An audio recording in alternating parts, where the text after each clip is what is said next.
New Zealand has a legacy of deadly disasters. I knew my brother and my father were dead. I just knew.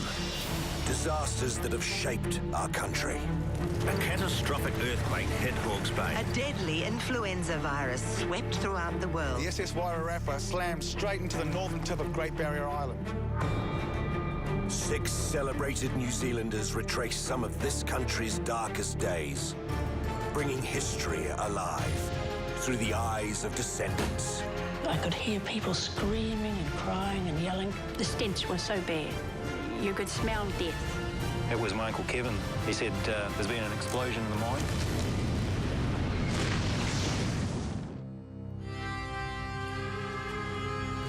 On January the 19th, 1967, an explosion ripped through the Strongman coal mine. It was one of the worst mining disasters in New Zealand history and one of the West Coast's darkest days. My hometown is a small coal mining town called Rananga, just a couple miles that way. It's one of the small towns built in the shadow of the Strongman mine and the disaster that unfolded there. I knew that my father was down underground when the mine blew, that Mum, a nurse at the time, was on the scene on the day, and that my uncle was part of the mine rescue team. So I want to know what Dad and his mates went through that day and about the people who were lost. I want to learn more about them, not just as names on a memorial, but who were they? And how did the community as a whole cope with such a sudden tragedy? A tragedy that shaped my family and so many others who call the West Coast home.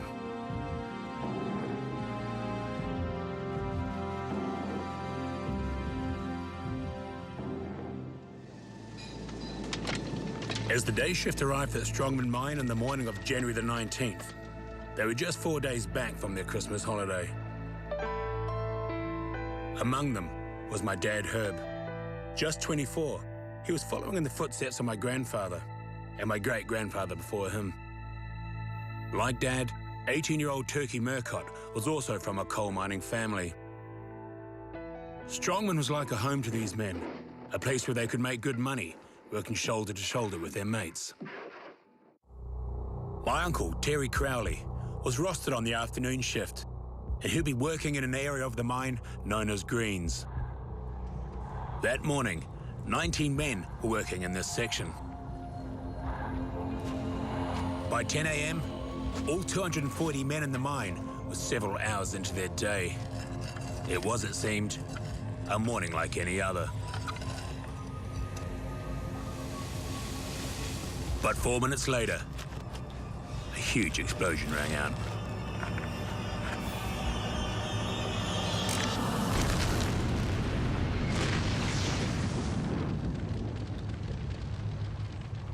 A routine explosive charge had broken through into an area filled with highly flammable gas. The explosion and subsequent rockfalls wreaked horrific injuries on those working in the green section, changing the course of so many lives forever.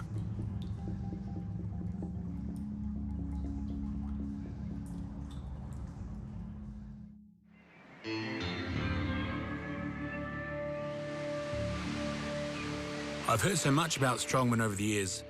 It's a place, and a word, I guess, that's been part of my family for as long as I can remember. I've never been up here, and Dad hasn't been up here for over 40 years. It's hard to imagine now that at one time so much would have been going on here, a real hive of activity. You can still see the remains of it, but most of it's been claimed by the West Coast bush or just cleared away. It all seems a little surreal, like I'm getting a glimpse of a real part of New Zealand history. But what has struck me the most is just how beautiful it is up here.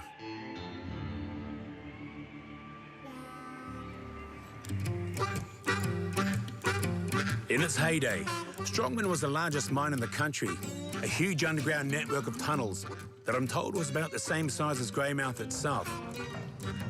360 people worked here, both above and below ground, producing 650 tons of coal a day. It was, of course, the backbone of the community, employing generation after generation of coasters, just like my dad. There There it is. There it is. Pretty nostalgic, really. Come and see it after so many years. This was a big bridge, big viaduct here. Yeah. Even a bridge from the bathhouse across to the lamp cabin. This would have been what? Would have been buildings here? Yeah, of course, things have changed quite a bit, although the ground plan's still here. But this was the bathhouse through here. And we used to walk down here into the big toilet block underneath. So, but all that's been backfilled. And we had the lamp cabin right in front of us here where we picked up our lamps. I always wanted to work in the mine, even when I was a kid. It was just there, always there. And, you know, the day I turned 15, all I wanted to do was leave school and go and work in the mine. First time I've been inside this mine mouth for over 40 years. You better go first. Look just the same? Yeah, much the same, looks very much the same. Bit of rock falling down here. Looks pretty dodgy. You've obviously sealed it off. Concrete walls now sealed. So we would have walked in and out of here a few times.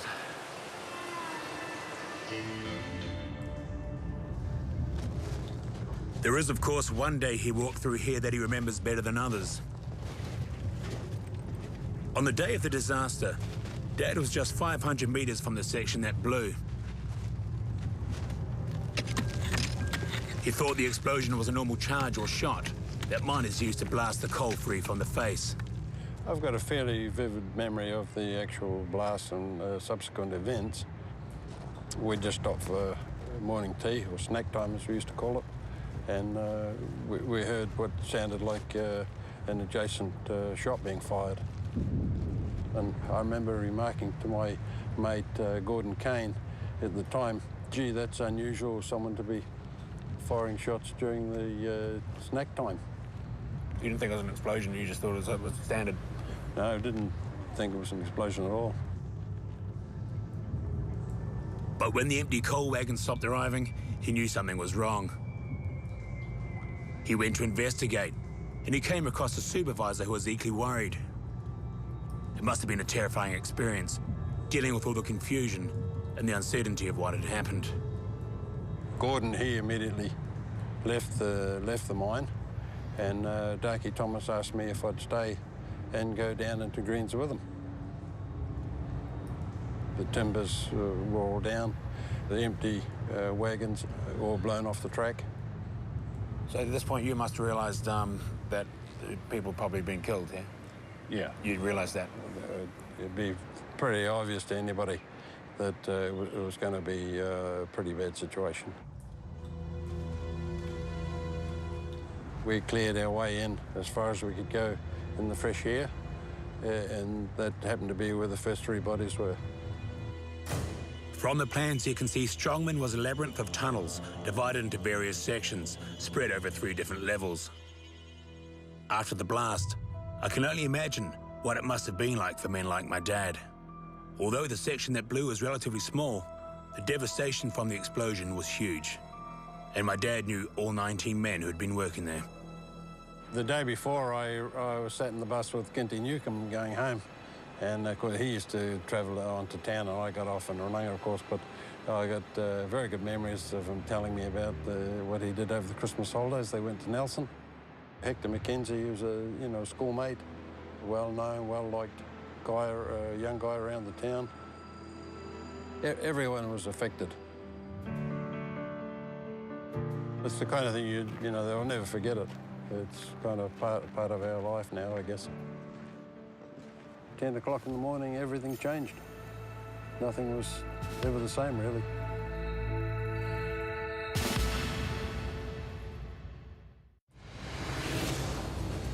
The Strongman mine explosion of January 1967 was one of the worst mining disasters in New Zealand history. George Rutledge should have been in the section that blew, but as fate would have it, he'd just transferred to another area. I was up in the east heading, and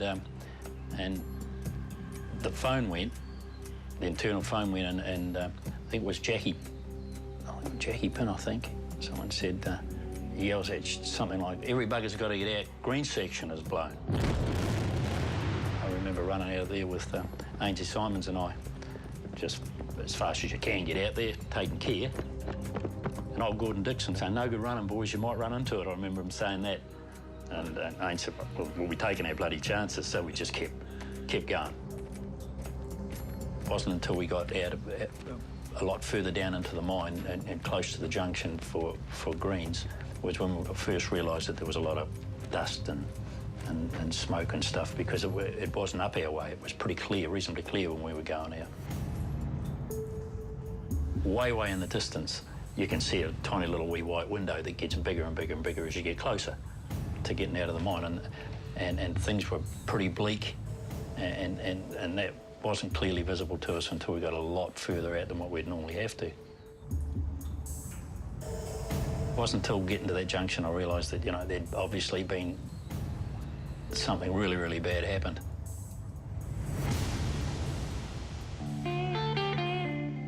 The West Coast was built on coal mining, and the disaster rocked the district to its core. One of the places hardest hit was my hometown, Runanga, 10 minutes north of Greymouth.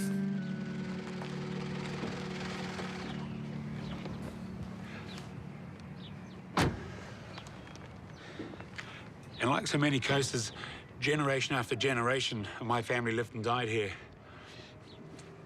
The historic Miners' Hall behind me was designed by my great-grandfather on my mother's side. And I think the slogan says a lot about the people that come from here. This attitude is something miners took with them into the mine and onto the sporting field.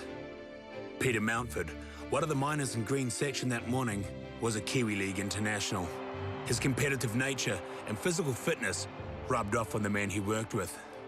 Peter Mountford was a sort of a mentor, for want of another word. He used to spend a lot of time teaching me the right ways to play, and some of the things that he was quite a clever player in his day. And I spent a lot of time with him. After Peter's death, though, George reassessed his future as a miner. I really wasn't too concerned about going back, but as the weeks and months went on, I didn't feel comfortable. I started thinking for the first time that, you know, this is a dangerous place to work. I'm not worried about myself in a personal sense, but looking ahead, I just thought, nah, there's got to be something better than this. With my brother, I've worked underground before, but as a tunneler, not a miner. And there's a big difference. Coal mines are so much more cramped, so if you're claustrophobic, don't even think about it. And they can be disorientating, and that's without the chaos they would have been dealing with right after the explosion. Even for me, being down here is making it even more obvious just how a mine kind of works. It's not like a tunnel and how people think, just going in and out. There's bits all over the place, and that, when it blew, there's people in different sections, they're not sure what's happened. Some people think it's a rockfall, people think there's a blast going on elsewhere, standard kind of things going on. Just confusion, I suppose. And then slowly, it would have been dawning on everyone exactly what had happened. And learning about that while you're still down here would have been frightening. Is it going to blow again? Whereabouts are we in relation to this? And of course, who's involved? The tunnels within Strongman, or workings as they're known, ran in all directions and to a depth of nearly half a kilometre. But within 9 minutes of the blast, the first men reached the surface. And by 10:25, 20 minutes after the explosion, the mine had been almost completely evacuated. My dad, though, he stayed underground with some other miners, clearing rubble and debris ahead of the mine rescue team. There'd been no word from the 19 men working in Greens, but as survivors made it to the surface, the true horror of the disaster began to emerge. Turkey Murcott was with a group of miners just 400 metres from the explosion. Yeah, it's something I'll never ever forget. Everyone was sitting down, and all of a sudden it just, boom, paper and everything just flew everywhere, you know, just not only knock you off your feet. The concussion, you know, you could feel your ribs going in and out, you know, and the concussion was just phenomenal. Charlie Cotton, he's an old Pommy supervisor out there. He said straight away, there's been an explosion. And everyone was just dumbfounded, you know, an explosion in here, you know. But from then on, it just escalated. Normally, a methane explosion goes bang first and then it mixes with the coal dust. There's been a methane explosion in a mine and a lot of people have got out, but there's never been a dust explosion and anyone's come out. While Turkey and his mates tried to find their way to safety, they were also worried about poisonous gas. Breathing it could kill them, but the gas could also cause another deadly explosion. You just think, shit, is it going to go again? And the old fella said, it could go at any time. And you think, you know, kept calling up. They said, just stay put until we get to you. They knew everyone else was out of the mine and there was no communications down the Greens, so they knew there was no one sort of alive down there. And then you think, now, who's working in Greens? Yeah, you know, and you start going through them, you know, all the guys. Noel Prescott, he was our age, we played football, he was in our team actually. And, you know, we used to get around together, all of us, the whole heap of us, and you think, Jesus, you know, one of your mates are gone, and you wondered who else, and like Laurie Coughlin and all them, they'd live right next to us, and young Hector McKenzie, he just lived up the road from us too, so, you know, and you think, geez, and then you get the names you're going through, so they lost everyone.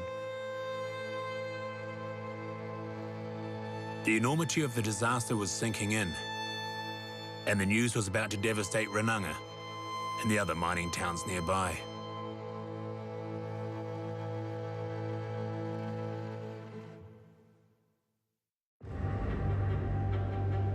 When the Strongman mine blew just after 10 a.m. on January the 19th, 1967, the news leaked back to my mum and the other women in the surrounding townships within the hour. I was nursing in Grey Hospital and living at nurses' home, but I used to come home on my days off, and I was at home. Just down at number 40, and mid-morning, the word filtered through, and Mum and I went out onto the street, and we looked up and down the street, and there were just women standing silently outside the houses, both sides.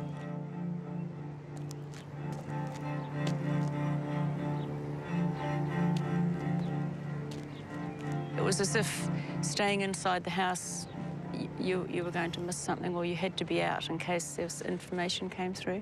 An eerie kind of village, isn't it? It was very eerie and deadly quiet. It was just deadly quiet, and yeah, it's something I'll never forget, really. I felt I needed to get there.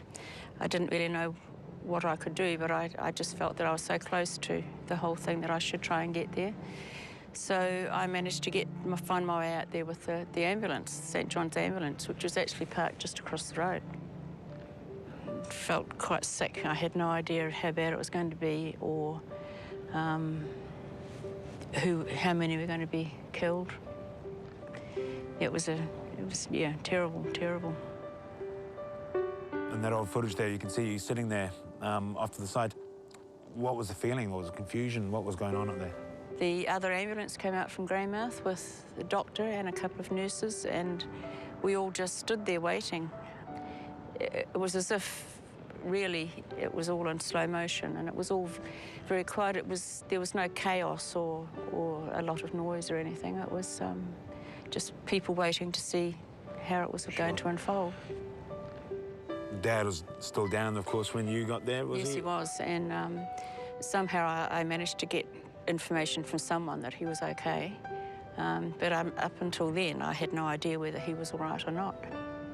It's the same for the people here. No one knew who was involved in this explosion, so it was an awful feeling, really.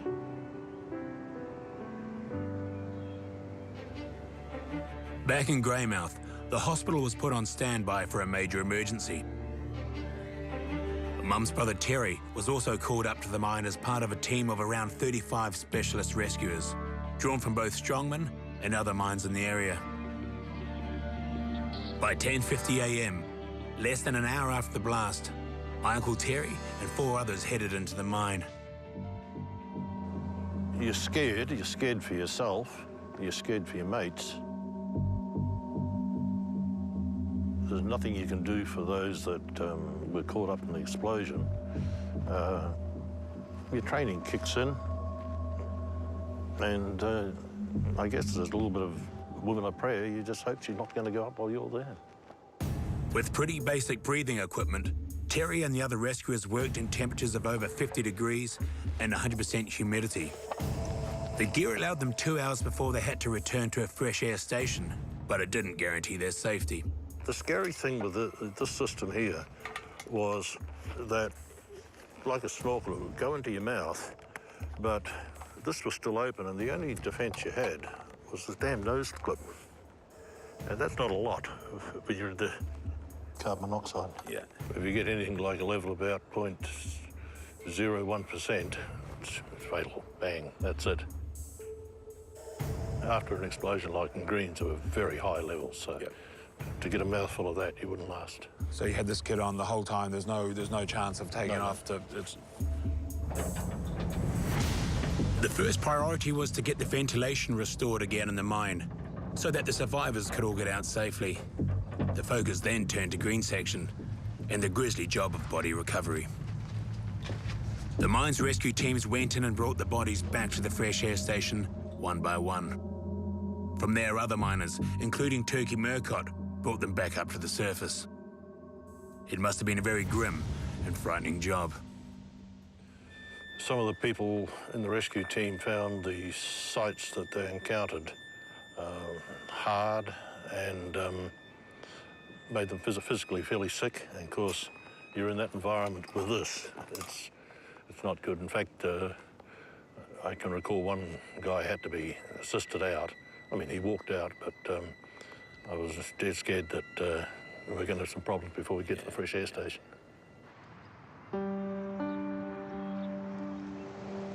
I've got a much better idea of what Terry did that day. Not only was it dangerous, but he must have seen some things he wished he hadn't.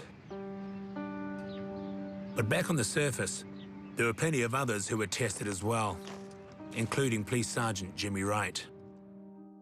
By 1 o'clock, 3 hours after the explosion, the first 3 bodies were brought out. One of Jimmy's jobs was to retrieve the dead men's clothing and possessions from the bathhouse, where they left them at the beginning of the shift. Their gear's put on a clothesline and it's pulled up to the roof. And when they finish work, they come and have their shower and change their gear. And we had to go in, and because of the numbers, we packaged and inventorised all their personal property. And while we're in there, that was the thing that got me, was that people come in and some had showers, but no one was talking too much.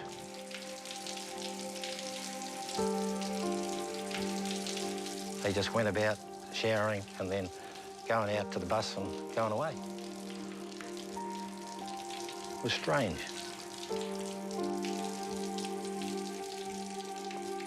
Then we went into identifying and tagging the bodies when they came out of the mine. And we worked right through until they brought the last ones out that night. As they come out, you'd look at them, and there's 1 or 2 that I knew personally that probably I thought about. There was one particularly good athlete, Harry Van Louis. He was in the West Coast Harrier team with Eddie Gray and Dave McKenzie. He was a guy that was probably at his peak of physical fitness. He was such a big, strong guy, and there he was.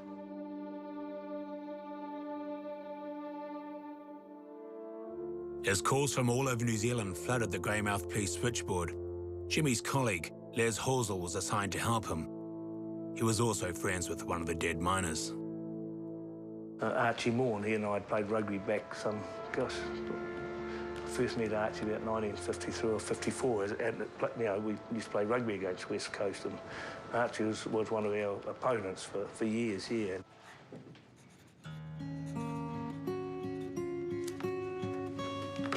I knew at some stage that he was one of the boys that would be coming out here.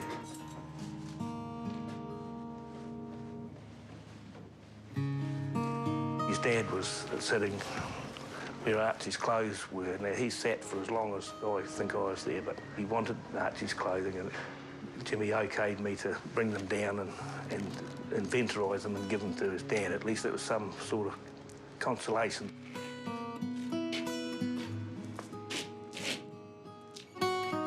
And I thought, no, if I can handle that, I can just about handle anything. Yep. But the community's heartbreak was far from over. As the difficult job of identifying the victims began, plans were being made for the 19 men's funeral.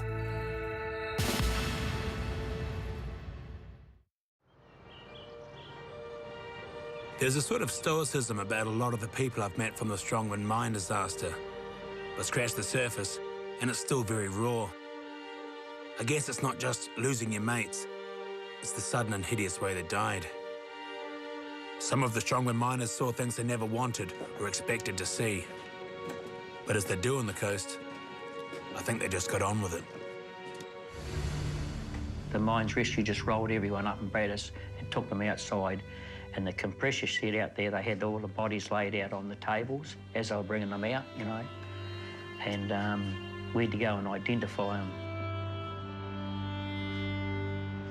Them days they had no DNA, but some of the guys you could recognise, some of them you couldn't, but you know, the clothes they wore. And you went in teams of 2, and I think there might have been 8 or 10 teams, I don't know, that went in, and you had lists, and you put numbers by their tags, you know. You just put number 2, you think was such and such, number 4 was such and such. And it was real hard, you know, bloody. But someone had to do it. Took me years to get over that. By 4 that afternoon, 6 hours after the explosion, the families of the dead had all been informed. By the end of the day, rescuers had worked for more than 15 hours in horrific conditions and had managed to recover 15 of the 19 bodies. As news of the disaster spread around the country, it seemed everyone knew someone who had died. Back in Runanga on Ramfrey Street alone, Dad told me that 3 men were lost there. Another 2 from Runanga, William Foster Lynham and Eddie Burke on Mill Street. Here in Denali, another 2 were lost on Inverness Street. Hector McKenzie lived right across the road from Mum. She grew up with him. And here at McDougall Ave, another 2. So all in all, I think that's 9 within the space of about 2 kilometres. Doesn't bear thinking about, really.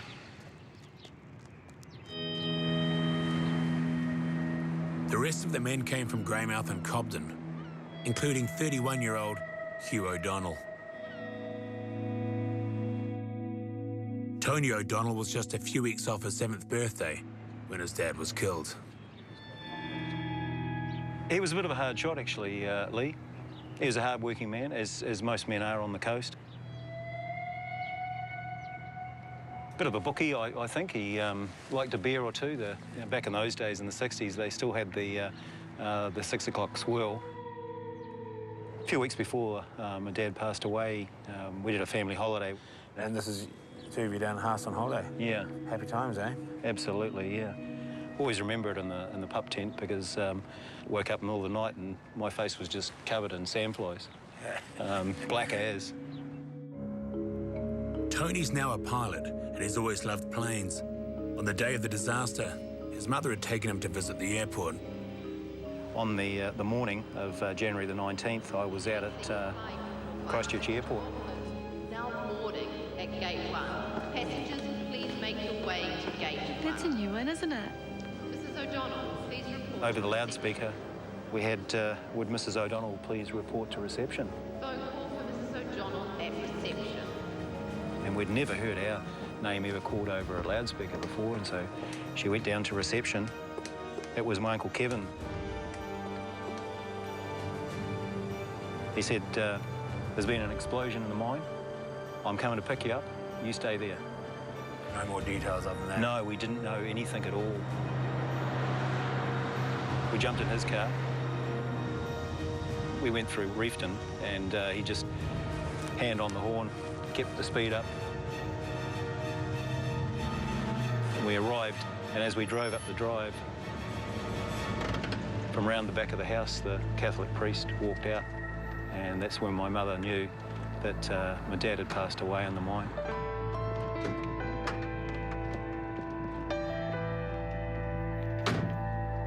Mum broke down, obviously, as well, and I knew something was up, but, you know, not too sure. I knew there'd been an explosion in the mine.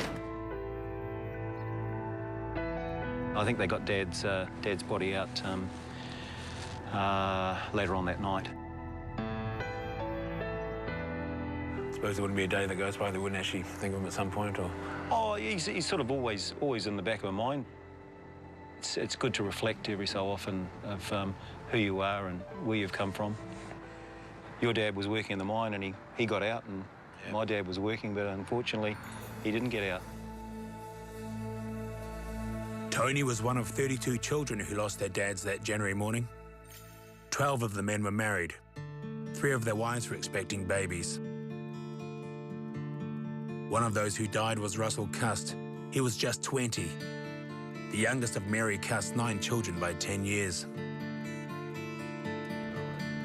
Today, Russell's family still has the newspaper marking that awful day. I'd heard on the radio that the Strongman mine had blown up, and when the phone call came through from Bill's sister, as soon as it was her, I knew it was Russell. This photo here is, certainly looks like a character. He was very much the blue-eyed boy of the family, I'd say, because the other 8 in the family were all rather close, so Bill's mum had more time to spend with Russell, and so he was really very special. And it was very, very sad when she lost him, and she never ever really recovered.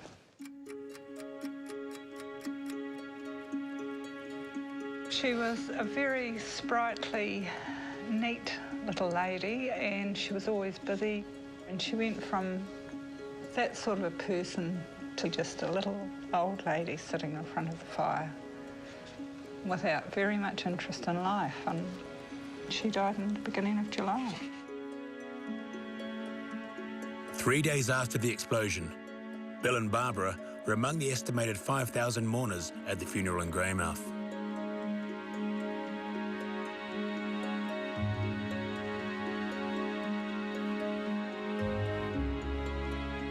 Neither sorrow nor crying, neither shall there be any more pain, for the former things are passed away. The mass grave had been dug the previous day. The leaden skies matched the mood of the community. So much rain fell, the water had to be pumped out before the service started. The coffins were all closed, you couldn't see them, and it was so hard to believe that that was Russell.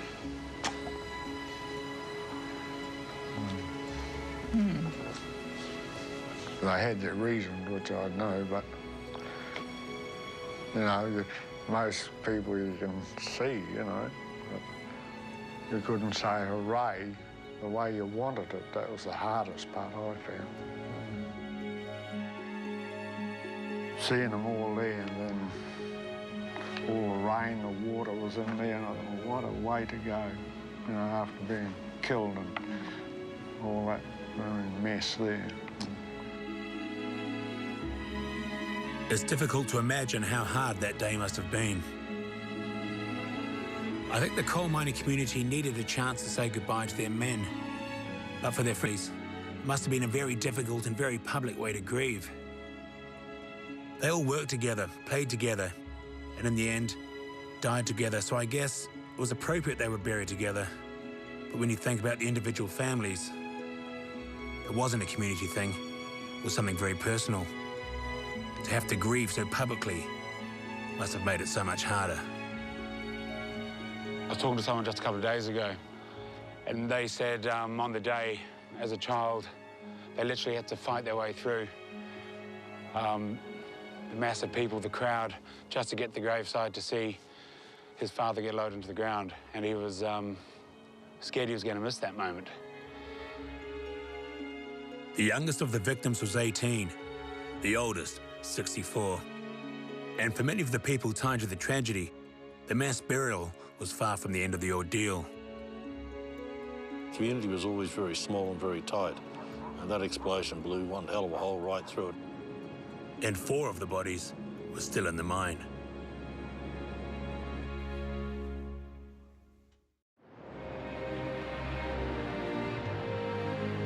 Three weeks after the Straumen mine explosion, the area greens that had blown up was reopened, so Mines Rescue could try and retrieve the final 4 bodies. In conditions that were still oppressively hot and dangerous, they toiled for 8 hours. One team found Johnny Trukaka, while my Uncle Terry led the team who recovered Ernie Smith. The final 2 bodies were never found. Terry, these are models, I believe, actually used in the inquiry, Yes. Straumen inquiry. The different coloured pins, looking at it, the yellow are the 15 recovered in the first 15 or 16 hours on day 1. The blue indicates 2 of the bodies not recovered on day 1. And then you have 2 red here, and these were 2 bodies never recovered, even after we went back in after 3 weeks. We just couldn't find them. We walked right through here several times. There was a major rock fall here, and we went in and around this so many times, and it's presumed that they were buried under this rock fall. Was there a fear, of course, when you're in there that there might be a second explosion? The biggest fear for me wasn't so much another gas explosion. It was this area was totally full of carbon monoxide.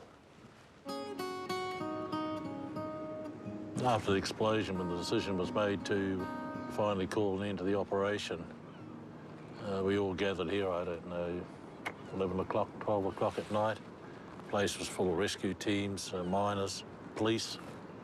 Had a few beers. This is 3 weeks after... 3 weeks after the decision was made, she's been sealed. We can't get the other 2 out.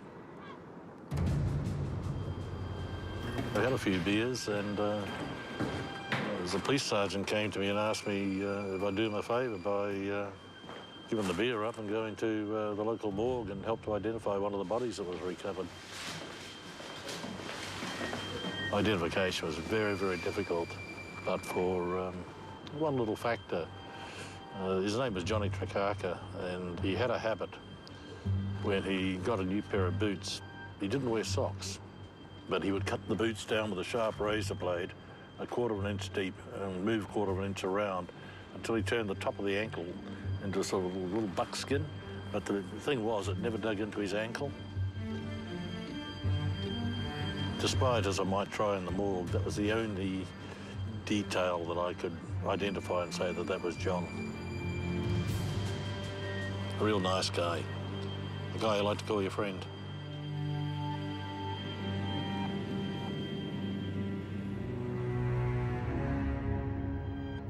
Rescuers never found the bodies of Bricky Moore and Dudley Robinson, but they were still given headstones in the cemetery in Greymouth.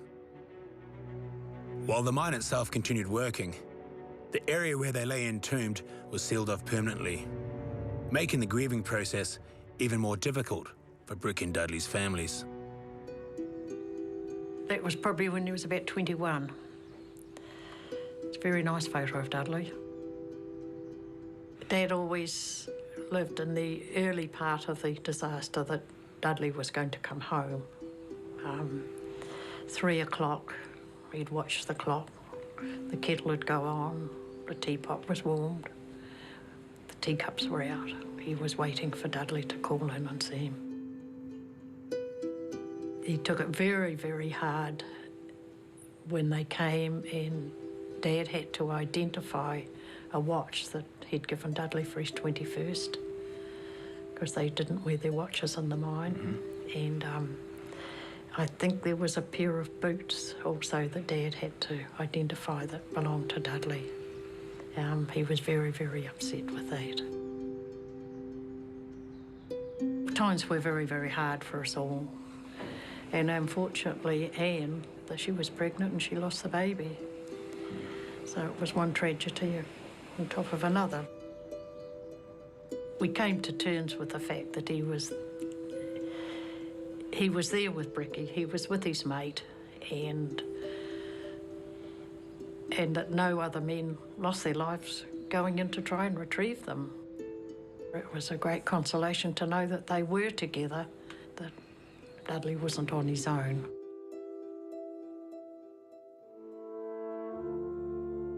A commission of inquiry was held after the disaster, and their report was very critical of the mine and how it was run. They concluded that a shot had been fired incorrectly and broken through into an older area of the mine. The area was filled with highly flammable methane gas, starting a fire and subsequent explosion. The report made over 20 recommendations, and the government paid out more than £200,000 in compensation. But could any amount of money make up for the death of 19 miners?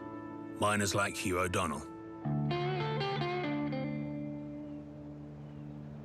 Tony, you never actually went to the funerals, did you, on the day? No, unfortunately, as a young fella, we were protected, you know, from the scene that actually happened on the day, which was, yeah, probably a little bit not a closing moment as a young fellow, but I mean, hey, that's what they did back in those days. But when I'm here in Greymouth, I'd like to come and visit my dad's grave and just pay respects and bring some flowers up. And it's a great job they've done with the banjo shovel now.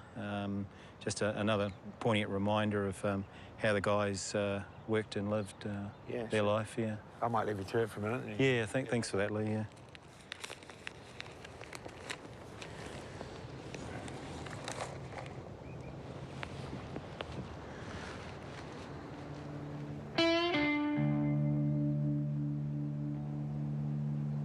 I really hope my dad will be proud of me for what I've done. Yeah, we're always in my mind, yeah.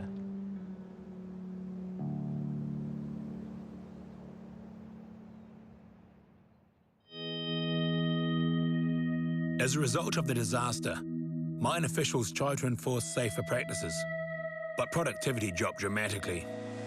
Strongman then became the first mine to introduce hydraulic extraction, keeping it viable for another 20 years before it finally closed in 1994. 55 years to the day since it opened. Although it's been more than 40 years since the Strongman tragedy, the memories of that day and the men that perished are certainly etched into the minds of the people that lived through it. Just last night I had a beer with Terry and we caught up with, by chance, a young woman who'd lost her partner at Pike River. Before long, both of them were in tears and consoling each other. These are two people separated by over 2 generations, 2 tragedies over 40 years apart, yet they're both sharing a common bond. It made me think also about my experience through this. I've learned a lot more about my own family, about the community I was born into. But above all, I feel privileged that I had a chance to meet and talk to the family members who actually lost people on that day. Because after all, they've been living with Strongman every day since. So although the passing of time can heal the wounds of Strongman to a degree, there'll be no getting past the fact that the scars will always remain.